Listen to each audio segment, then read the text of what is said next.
Right. Well, the details that are emerging from the Houthi side of things, and also the sort of Iranian axis of things. That means reports in El Mayadeen, which is affiliated with Hezbollah in Lebanon, and some things that were said on Iranian TV. But we have the statement from the Houthi Minister of Information saying that a disciplinary message was sent to the United Arab Emirates, and the paid trumpets and regimes that feed on the Gulf money, including the United Nations system and the UN Security Council, begin to croak and condemn. But it's like the buzzing of flies, meaning they're not too excited about the upcoming condemnations, which will come their way. And you see taking a crack at the United Arab Emirates that they use their money to influence these international institutions, according to the Houthi spokesperson. Also, it should be noted that in Al Mayadeen, which is affiliated with Hezbollah in Lebanon, they claim from a Houthi source that 20 drones and 10 ballistic missiles were fired in this military operation, as they're calling it, in Abu Dhabi. That seems like a gross exaggeration. If there were 20 drones flying in that vicinity and 10 ballistic missiles, we would have heard more explosions. We would have seen more evidence of that. So clearly, trying to blow this up a little bit more and shown that they've taken this decisive action, in their words, as a response to the escalation from the Emiratis in the Yemen civil war. That was the word they used, escalation, even though the Emirates have actually scaled back their involvement in that conflict in the last couple of years, in line with the American policy. And maybe it has something to do with the case of the Emirati ship that was captured off the coast of Yemen, that is sort of prompted all of this.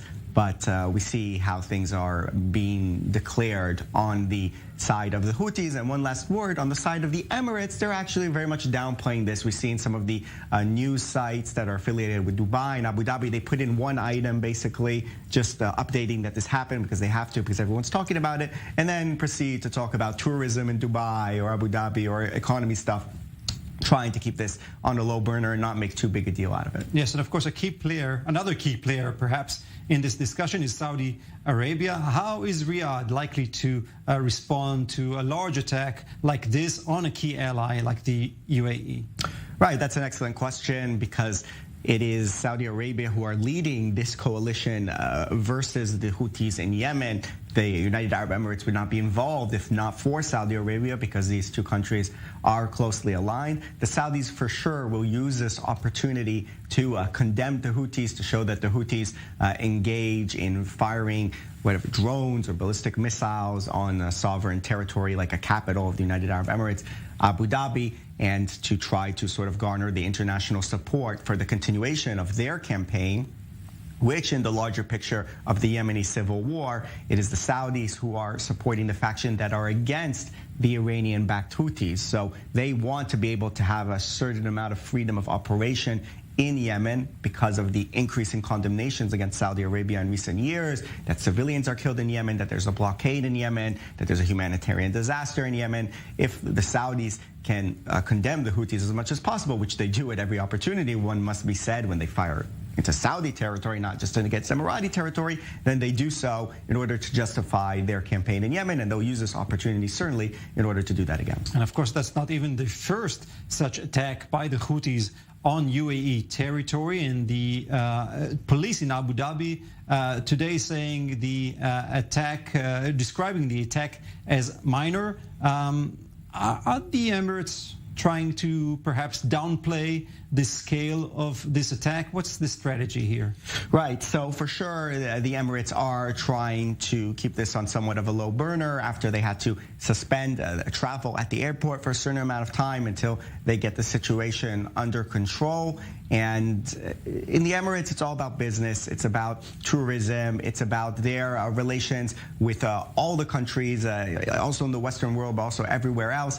And they want to show that it is a safe and good destination for everything, for business and everything, and not to turn it into this sort of war zone as the Houthis are trying to do. We saw also that there was another report from the Houthi side of things saying that they attacked an Emirati military plane in Yemen, in an area of southern Yemen, that again was not brought up in some of the other media reports. So we're seeing conflicting reports with a certain pattern that the Houthis and those who back the Houthis, whether it be in Iran or Hezbollah are reporting this massive operation against military targets, whereas other media, especially with United Arab Emirates, are saying we had a couple explosions from 2 drones, the fire is under control, and that's it. Business goes on, and that's currently how the 2 sides are portraying things. We still have to wait for the press conference from the Houthi spokesperson to get more details and see how further they'll try to inflame the situation, if you get the pun. Surely we'll get more from both sides very soon. But now we cross over to Dubai. Our UAE correspondent Bastien Borie standing by for us. Bastien, what's the latest you're hearing from the Emirati police?